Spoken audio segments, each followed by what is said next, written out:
अस्सलाम वालेकुम, मैं हूं मुनीज़े जहांगीर और आप देख रहे हैं प्रोग्राम स्पॉटलाइट। नाजरीन, आप सबको ईद मुबारक हो। हमने आज के प्रोग्राम में जायज़ा लिया है कि ईद चारों सूबों ने कैसे मनाई। जानवर तो कुर्बान हुए, पर इनकी खालें जिन पर बाजी में सियासत होती रही है और कलदम तंजीमों ने भी इससे पैसे बनाया है, क्या इस बार भी ऐसा हुआ है? इस साल सिर्फ वही तंजीमें खाली इकट्ठी कर सकी जिनको डिस्ट्रिक्ट कोऑर्डिनेशन ऑफिसर्स ने नो ऑब्जेक्शन सर्टिफिकेट जारी किए गए थे। बात करेंगे चारों सूबों से अपने ब्यूरो चीफ से। हमारे साथ कराची से होंगे ब्यूरो चीफ रिफत सईद साहब, क्वेटा से ब्यूरो चीफ हैं मुजीब अहमद साहब, लाहौर से ब्यूरो चीफ हैं अनवार हाशमी साहब और पेशावर से हमें ज्वाइन करी हैं ब्यूरो चीफ फरजाना अली साहिबा। आप सबको जी बहुत बहुत ईद मुबारक हो। बहुत शुक्रिया आप प्रोग्राम में आए। आप सबको ईद मुबारक हो। आपको भी ईद मुबारक। तो जी, पिछले साल आपको याद होगा कि वजारत दाखिला की तंबी और इश्तिहारात के बावजूद कलदम तंजीमें खाले जमा करने में कामयाब हुई थी और हमने उसके ऊपर एक प्रोग्राम भी किया था। तो इस साल जायज़ा लेते हैं कि जो खालें आप अतिया करते हैं वो कहाँ जाती हैं। गुज़िश्ता बरस चमड़ा साज फैक्ट्रियों ने 6.5 अरब मालियत की खालें खरीदी। एक गाय की खाल की ओपन मार्केट में जो कीमत है वो तकरीबन 5,500 रुपये है। लेकिन ये पैसा जाता कहाँ है, ये एक अहम सवाल है। ईद कुर्बान पर जानवरों और इनकी खालों के कारोबार से 200 अरब रुपए के करीब पैसा हासिल होता है। पिछले सालों में पाबंदी के बावजूद कलदम तंजीमें इससे अच्छे पैसे कमाती रही हैं, जो मनी लॉन्ड्रिंग में जाता रहा है। शौकत खानम और ईदी जैसे इदारे खालें इकट्ठी करने की कोशिश करते रहे हैं, लेकिन इनके पास इतनी तादाद में रजाकार नहीं जितने जहादी तंजीमों के पास होते हैं। ये जहादी तंजीमें आम तौर पर मदरसे चलाती हैं और फलाही और बहबूद के जो काम है वो करती हैं और फलाही विंग्स रखती हैं। इसलिए इनके लिए मैन पावर इकट्ठी करना खासा आसान होता है। शफाफियत ना होने के बायस खालों के जरिए होने वाली दहशत गर्दी को रोकना मुश्किल है। पाकिस्तान में ब्लैक मार्केट बहुत बड़ी है। डर है कि इससे दहशत गर्दों को फंडिंग भी हो जाती है। ब्लैक मार्केट को रोकना इमरान खान की नई हुकूमत का एक बहुत बड़ा चैलेंज था। तो पहले नाजरीन आपको लेके चलते हैं इस्लामाबाद और दिखाते हैं कि कराची के अंदर इस वक्त खालें इकट्ठी करने का कारोबार कैसे चल रहा है।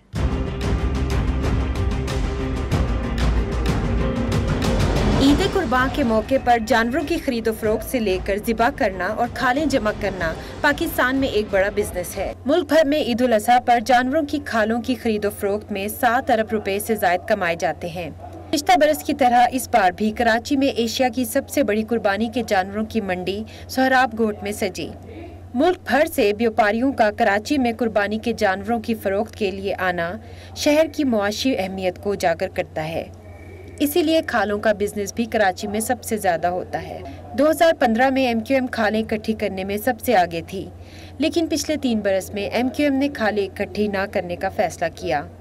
इसलिए अल खिदमत कराची, जिसका ताल्लुक जमात इस्लामी से है, उन्होंने सबसे ज्यादा खालें इकट्ठी की।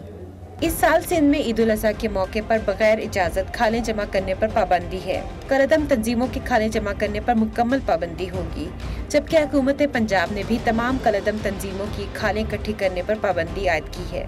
पाकिस्तान में एक बड़ी गैर कानूनी यानी ब्लैक मार्केट का वजूद भी है, जिसका ज्यादा बिजनेस कैश में होता है और कोई सरकारी रिकॉर्ड नहीं होता। इसलिए इस बात का अंदाजा लगाना भी मुश्किल है कि जानवरों की खालों के बेचने से कितनी रकम हासिल की जाती है और वो कहाँ खर्च होती है।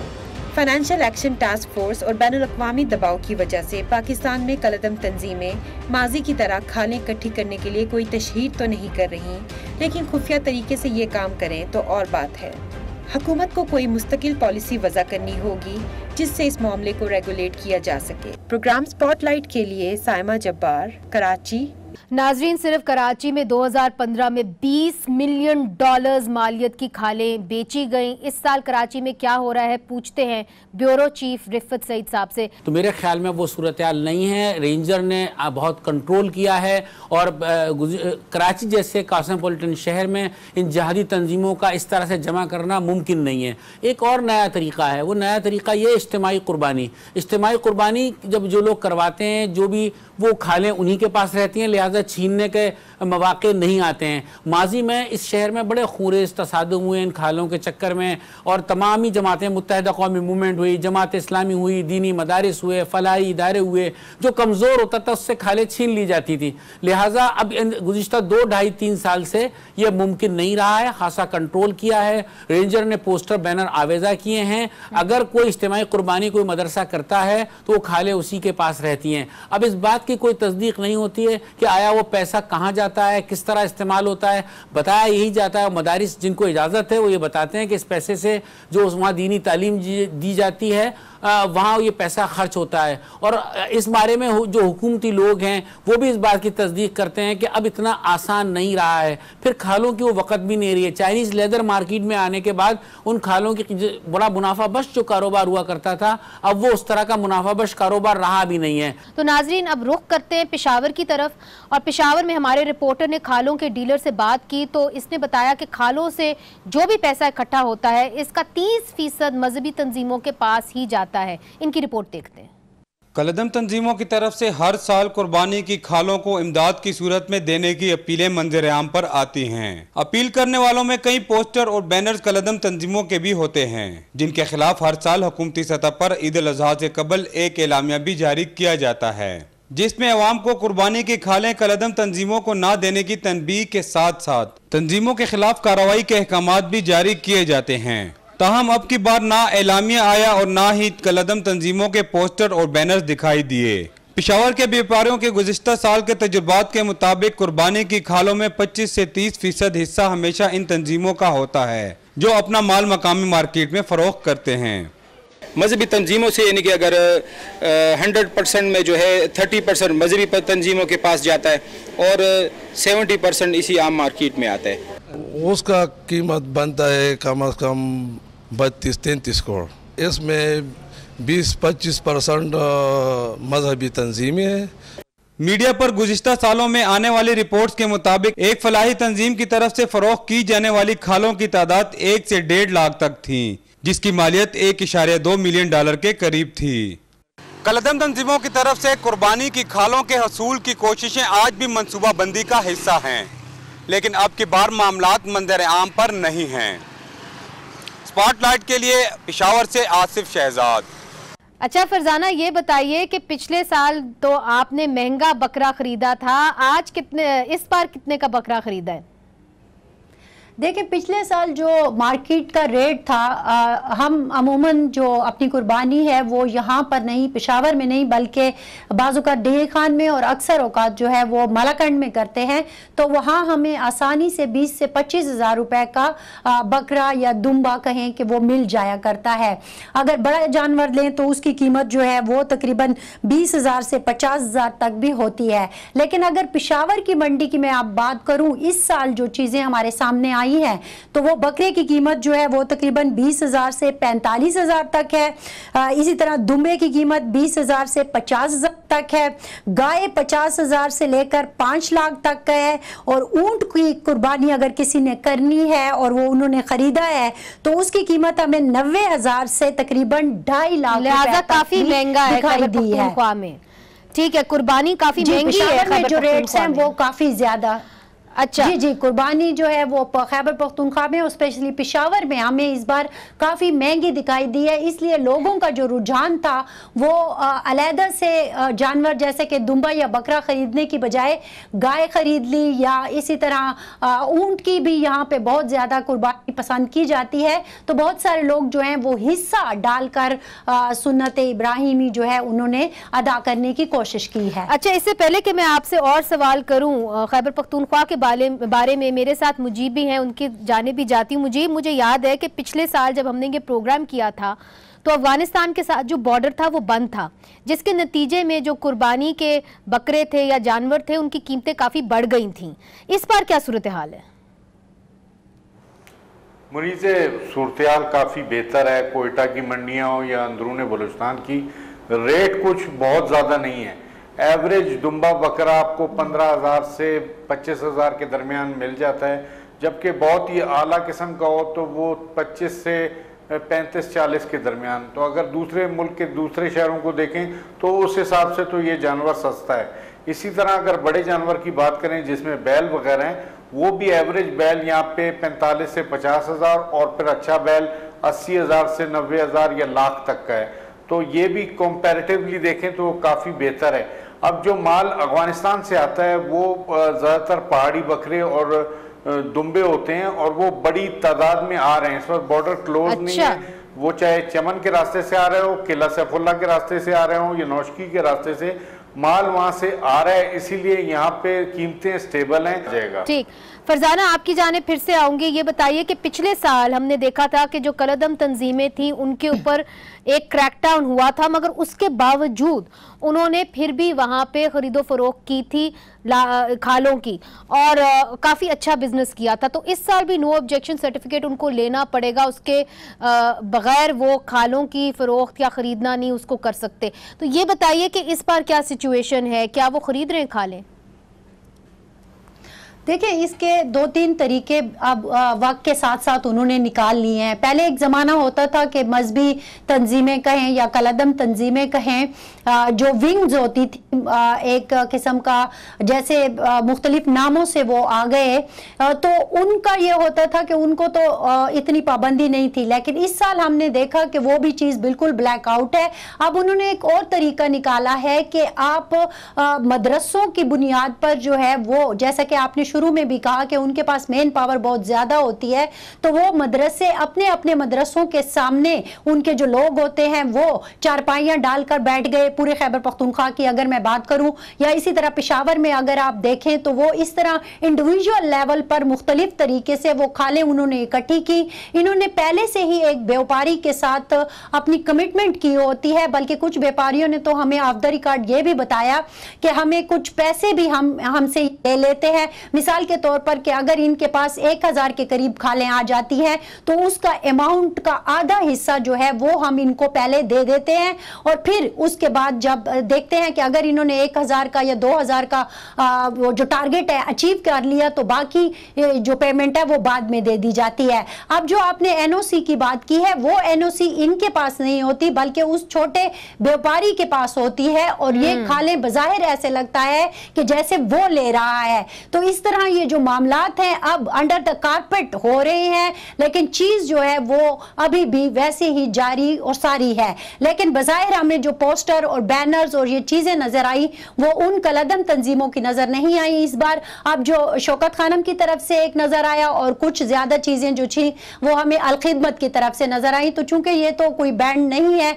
तो इसीलिए इनके हमें वो मुख्तलिफ जगहों पर स्टॉल और ये चीजें भी नजर आई हैं। मगर एक चीज आपने अच्छी पॉइंट आउट की, आपने बताया कि जो एनओसी होती है वो छोटे शॉपकीपर्स या ऐसे लोगों के पास होती है जो बाद में फिर जो खाले हैं वो कलदम तंजीमों को बेच देते हैं। ये आपने एक रुझान एक देखा है और मनी लॉन्ड्रिंग इसका भी हो सकती है। जी, पिछले साल भी हमने ये देखा कि कुछ लोगों को जब गिरफ्तार किया गया जिली हुकूमत की तरफ से और इंतजामिया की तरफ से तो फिर उन्होंने बताया कि हमारे पास तो एनओसी मौजूद है और हमारा तो इनसे कोई ताल्लुक नहीं है, हम तो कुछ मदरसे हैं और जो आप देख रहे हैं कि ये मदरसे तो रजिस्टर भी हैं और इनके लोग भी, तो हमने इनसे लिए हैं और हमारे पास अपना बाकायदा एनओसी मौजूद है। तो इस तरह ये कारोबार जो है अंडर द कारपेट हो रहा है। ये बहुत दिलचस्प बात है। हम ब्रेक लेते हैं नाजरीन और ब्रेक के बाद देखते हैं कि बलोचिस्तान के अंदर ये कारोबार जो है पसे पर्दा कैसे हो रहा है, लाहौर के अंदर ये कारोबार कैसे हो रहा है। वक्फे के बाद कर रहे हैं कि जो जानवर आप कुर्बान करते हैं उनकी खालें कहाँ जाती हैं, क्या उनसे बहुत बड़ा बिजनेस हो रहा है और यकीनन हो रहा है, मगर किस किस्म का बिजनेस हो रहा है। हुकूमत बलोचिस्तान के तर्जुमान का कहना है कि जिन तंजीमों के पास हुकूमती इजाज़तनामा है अवाम सिर्फ इनको ही खालें दे सकती है। आइए देखते हैं क्वेटा से हमारी ये रिपोर्ट। ईद उल अज़हा सुन्नत इब्राहिमी की याद में मनाई जाती है। हर साल मुसलमान बड़ी तादाद में जानवरों की कुर्बानी करके बुराई के खिलाफ डट जाने का अज़म करते हैं। कुर्बानी की खालें जमा करने के लिए कलदम तंजीमें भी मैदान में आ जाती हैं, लेकिन कोयटा में ऐसा कुछ नजर नहीं आ रहा। हुकूमत बलूचिस्तान के तर्जुमान का दावा है कि इस बारे में इंतजामिया भी चौकस है। जो हुकूमत ने एक पॉलिसी बनाई कि कलदम तंजीमों को खालें न दी जाएं, तो इसमें बहुत बड़ी हिकमत और बेहतरी है। मुल्क कौम के मफाद में ये बात है। बाकी वो इदारे जो हुकूमती पॉलिसी के तहत चल रहे हैं जिसको आप खालें अतियात दे सकते हैं, बहुत सारे ऐसे हैं, ईदी है, दूसरे मुख्तलिफ से हैं, मैं नाम नहीं लेता, जिनको हुकूमती हवाले से कोई उस पर वो रेजिस्टेंस नहीं है कि जी आप उनको कोई नहीं दें, आप यकीनन उनको दें, मदद भी कर सकते हैं उनकी। लेकिन जो जिन पे हुकूमत ने पाबंदी लगाई हुई है, मैं आवाम को भी अपील करूँगा कि जी इज्तनाब करें ऐसी तंजीमों को खालों देने से, ताकि हो सकता है कि उनके इक़दामात मुल्क और कौम के मफादात में ना हो। हर साल छोटे और बड़े जानवरों की कुर्बानी की खालें मुकामी मार्केट में ईद के तीनों दिन और इसके एक हफ्ते बाद तक जमा होती रहती हैं। असल खाल जो है, एक खाल है नफ्स खाल और एक खाल की कीमत है। खाल तो हमारे मज़हब के मुताबिक हर एक को दिया जा सकता है, और अगर खाल बेच दिया जाए वो सिर्फ फ़ुकरा और मसाकीन का हक़ है कि उन तक इनकी कीमत को पहुँचाया जाए। कुर्बानी की खालें अतिया करते वक्त आवाम को भी ये शऊर होना चाहिए कि वो सही मुस्तहिक को दे रहे हैं या नहीं, ताकि सुन्नत इब्राहिमी के तकाजे पूरे हो सकें और कुर्बानी की खालों का गलत इस्तेमाल भी रोका जा सके। कुर्बानी की खालों के असल हकदार माशरे के बेसारा अफराद ही है, लेकिन इस मुतालिक जामे और वाज़े पॉलिसी बनाना वक्त और हालात का तकाजा है। प्रोग्राम स्पॉटलाइट के लिए कोयटा से कैमरा टीम मोहिबुल्ला और बाबर खान के हमरा मोहम्मद खालिद। अच्छा मुझीब, ये बताइए कि जिस तरह फरजाना ने डिस्क्राइब किया कि एक तरीके से ये कारोबार चल रहा है, आउटसोर्स कर दिया गया है, पसे पर्दा चल रहा है, बलूचिस्तान में क्या सूरत हाल है? खालों को बेचने का जो कारोबार है, क्या कलदम तंजीमें इसमें इन्वॉल्व हैं कि नहीं? मुनीसे, कलदम तंजीमें कभी भी बलूचिस्तान में इस काम में इन्वॉल्व नहीं रही। यहाँ पे जिन कलदम तंजीमों का जिक्र आता है वो दहशतगर्दी के हवाले से आता है, और ये तंजीमें कभी खालें लेती हुई नज़र नहीं आई, ना ही इनके लोग इस तरह सामने आए। अलबत्ता यहाँ पे जो ज़्यादातर देखने में आया, न सिर्फ कोयटा बल्कि बलूचिस्तान में भी, वो लोग अपनी जो कुर्बानी के जानवर की खालें हैं वो ज़्यादातर मदारिस को देते हैं या फलाई इदारों को देते हैं। इस हवाले से बहुत सारे फलाई इदारे यहाँ पे काम कर रहे हैं, मदारिस भी हैं और लोग उनको देते हैं। इनमें वो मदारिस भी शामिल हैं जो किसी न किसी तरह बैक एंड पे इन कलदम तंजीमों से ताल्लुक भी रखते हैं, मगर बज़ाहिर ऐसा नहीं है। उन इदारों के पास जो खालें जाती हैं वो भी अज़ खुद नहीं रखते, वो कोशिश करते हैं कि जो मंडी में व्यापारी बैठा है छोटा, उस तक ये पहुंचा के रकम उससे वसूल कर लें और फिर आगे उसको जिस तरह उन्होंने डिस्पैच करना है वो कर सकें। लेकिन एज सच अमलन अगर आप देखें तो जो बड़ी दहशतगर्द कलदम तंजीमें हैं वो ये काम नहीं कर रही। वो ये ज़रूर है कि कुछ मदारिस ऐसे हैं जो उनका सहारा बने हुए हैं, वो ये कलेक्ट करते हैं और वो ज़्यादा देर अपने पास नहीं रखते। उनकी कोशिश होती है कि इसको मंडी तक पहुंचाएं, छोटे व्यापारी तक पहुंचाएं और रकम वसूल कर लें। इस तरह वो बिल्कुल साइड पे हो जाते हैं और व्यापारी सामने आ जाता है, क्योंकि उसके पास एनओसी होती है, वही फिर आगे टेंडरीज तो फिर मुजीब साहब बात तो उधर ही आ गई ना, जो फरजाना कह रही थी कि छोटे व्यापारी के जरिए ये खालें फरोख्त हो जाती हैं उन लोगों के हाथों जो शायद पाकिस्तान ने बैन किए हो। जी बिल्कुल मुनीज़े, ऐसा होता है। हुकूमत की तवज्जो सिर्फ उन तंजीमों पे होती है जिनको उन्होंने बैन किया है कि आया वो ये चीज़ें कलेक्ट कर रही हैं या नहीं कर रही, तो वो तंजीमें तो सामने आके कुछ ऐसा नहीं कर रही होती। अलबत्ता उनके कुछ फलाई इदारे या कुछ उनके मदारिस ऐसे होते हैं जो ये काम कर रहे होते हैं, जो बज़ाहिर कलदम नहीं है। ये लोग खालें इकट्ठी करते हैं और फौरी तौर पे मार्केट में से बेच देते हैं, रकम हाथ में ले लेते हैं। अब हुकूमत की जिम्मेदारी है कि उसको चेक करे व्यापारी को, कि वो बताए कि कौन उसको इतने बड़े पैमाने पर खालें बेच के जा रहा है, उसकी रजिस्ट्रेशन थी या नहीं थी और उसके हवाले से उसके पास क्या डाटा है। अच्छा, तो नाजरीन अब हम चलते हैं लाहौर की तरफ, क्योंकि इस बार भी मुल्क भर में 50 से ज़ायद तंजीमों की खालें जमा करने पर पाबंदी है और लाहौर में किसी कलदम तंजीम ने खालें जमा करने के लिए कैंप नहीं लगाए, मगर पिछली दफ़ा भी हमने देखा था कि वो इंडिविजुअली लोगों के घर चले जाते थे और वहाँ से खालें इकट्ठी कर लेते थे। चलते हैं लाहौर और आपको दिखाते हैं ये पैकेज। ईद कुर्बान के मौका पर पाकिस्तान भर में लाखों मुसलमान घराने सुन्नत इब्राहिमी अदा कर रहे हैं। इस मौका पर जहां जानवरों की खालें जमा करने के लिए मकामी ताजरों का नेटवर्क मुतहर्रिक होता है, वहीं कलदम तंजीमें भी किसी न किसी सूरत में कुर्बानी की खालें जमा करने के लिए कोशां रहती हैं। महकमा दाखिला ने इस बार भी मुल्क भर में 50 से ज़ायद तंजीमों के खालें जमा करने पर पाबंदी आयद कर रखी है।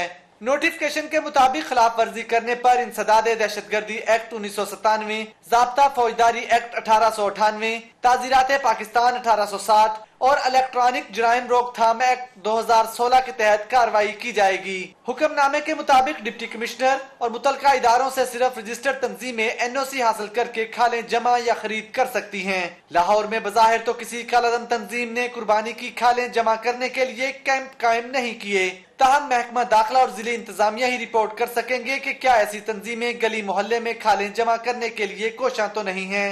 एक अंदाजे के मुताबिक ईद कुर्बान के मौका पर 200 अरब रुपए से जायद का बिजनेस मुतवक्के है। अमसाल $50 मिलियन से जायद खालों की एक्सपोर्ट का हदफ मुकर्रर किया गया है। कैमरामैन नदीम नसीर के साथ मियां फर्रुख, आज न्यूज़, लाहौर।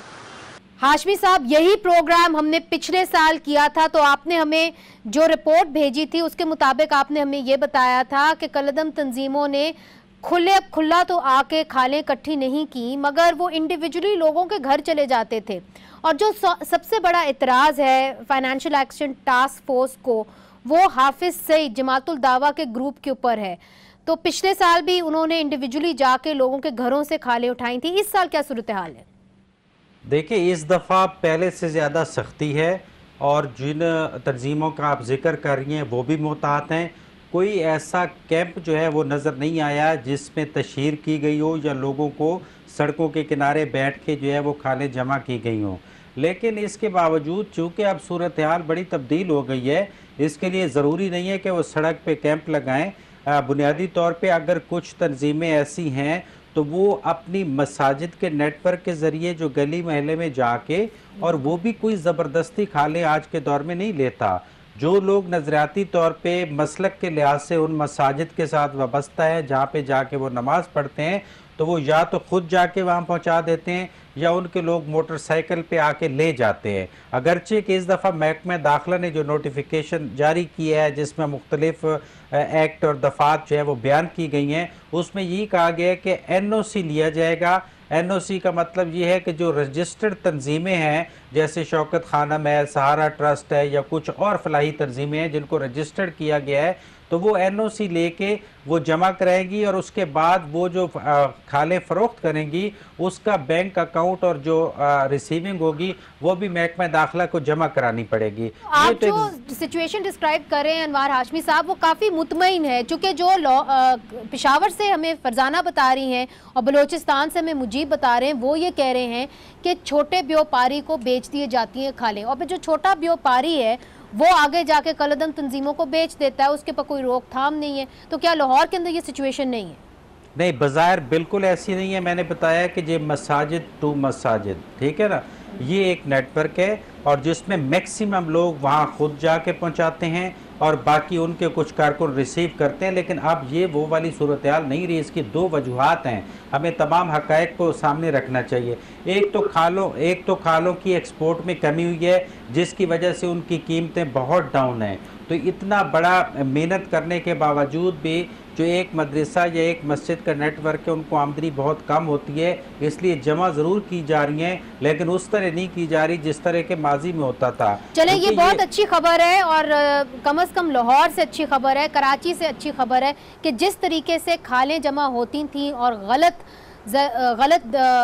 कामों के लिए इस्तेमाल होती थी, इस साल शायद वो ना हो पाए। मगर हमने ये भी देखा है कि जो छोटे व्यापारी हैं वो सामने आए हैं और उनकी ज़रिए जो है कलदम तंजीमों तक खालें पहुंचाई जा सकती हैं। अब पाकिस्तान के ऊपर एक बहुत बड़ा चैलेंज सामने है, हमें ऑलरेडी FATF की ग्रे लिस्ट पे डाल दिया गया है। अगर इन खालों के ज़रिए मनी लॉन्ड्रिंग होती है या कलदम तंजीमों की मदद होती है तो फिर इसके ऊपर बहुत सख्त एक्शन लिया जाएगा। हुकूमत को क्या करना चाहिए, इसके ऊपर भी बात करेंगे वक्फे के बाद।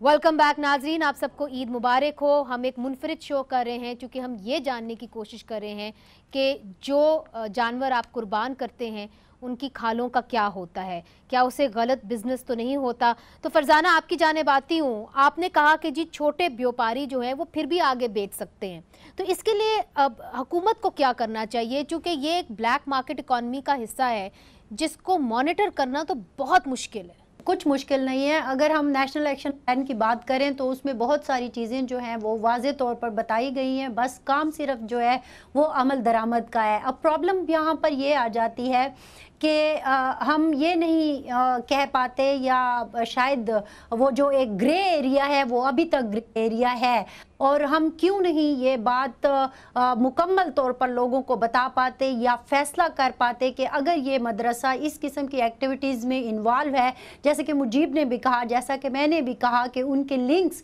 पीछे इन तंजीमों के साथ मिलते हैं।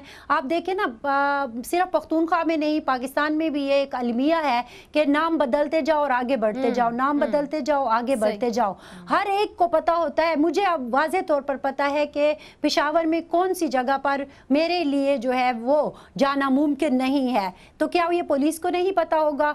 ऑफ द रिकॉर्ड वो बेचारे हमें ये बताते भी हैं कि हमने बहुत सारी कोशिशें भी की कि लोगों को भी पकड़ा, रंगे हाथों भी पकड़ा, लेकिन उसके बावजूद फिर शाम तक उनको रिहा कर दिया जाता है। गुज़श्ता ईद में भी हमने यही चीज़ देखी कि चीज़ें हुई, गिरफ्तारियां हुई, एक्शन हुआ, लेकिन फिर उसके बाद 24 घंटे के अंदर उन्हें रिहा कर दिया गया। तो अब ये जो चीज़ें हैं ना, इसको अगर हमने वाजे कर दिया कि हमें ये चाहिए और ये नहीं चाहिए, तो फिर जो नहीं चाहिए तो वो मुकम्मल तौर पर नहीं चाहिए। ये इम्पोर्टेंट पॉइंट है, तो जाहिर है चीज खत्म हो जाएगी। मगर मुजीब, क्या ये हो भी सकता है कि हम ये तहैया कर लें कि जी उन्होंने नाम बदल के खाने इकट्ठी नहीं करनी, और ये अगर नहीं हो रहा तो क्यों नहीं हो रहा, हुकूमत क्यों नहीं कर पा रही? देखिए, हुकूमत का फोकस सिर्फ उन तंजीमों पे है जो कलअदम है, और उनके अलावा जो फलाई मदरसे हैं, रजिस्टर अदारे हैं, और इसके अलावा जो लोग अपने तौर पे इकट्ठी करके किसी को दे देते हैं, उनकी जानिब कोई तवज्जो नहीं है। और हुकूमत बलूचिस्तान के तर्जुमान ने भी ये बात वाज़े कर दी कि हमारा फोकस ये है कि लोग खुद फैसला करेंगे उन्होंने क्या करना है। अब होता ये है कि किसी मोहल्ले में अगर 10 लोगों ने कुर्बानी की है तो वो ये कहते हैं कि जी किसी मुस्तहक को दे दें। वो मुस्तहक वो खालें इकट्ठी करता है और कोयटा के बादशाह खान चौक पे आ जाता है। यहाँ पे वो सस्ते दामों बेच के किसी और मंजिल की तरफ चला जाता है कि मैं फिर कुछ ले आऊँ। जो छोटा व्यापारी है वो खरीदता जाता है और इसको डंप करता जाता है। अब ये जो व्यापारी काम कर रहे हैं, ये इस पे नजर रखने की जरूरत है। और वो मदारस जो कहीं ना कहीं बैक एंड पे कलअदम तंजीमों से अटैच है, उन पर तवज्जो देने की जरूरत है। उस पर फोकस यहाँ पे बिल्कुल भी नहीं है। अच्छा हाशमी साहब, उसका फोकस तो मेरा ख्याल है पंजाब के अंदर भी नहीं है, और इमरान खान साहब कह चुके हैं कि मदारिस के रिफॉर्म्स भी हम करना चाहते हैं। तो ये बताइए कि क्या वजह है कि हुकूमतें आज तक मदारिस जिस तरीके से कारोबार करती रही हैं, चाहे वो खालों का बिजनेस हो, कोई और बिजनेस हो, उसके ऊपर किसी तरीके से पकड़ नहीं पाती उनको, और नाम बदल के जिस तरह फरजाना ने कहा लोग आगे चले जाते हैं, मगर उसका हल हुकूमतों के पास रहा ही नहीं, है ही नहीं। देखिए, हमें 35 से 40 लाख बच्चे जो है वो मदारिस में आज भी पढ़ते हैं।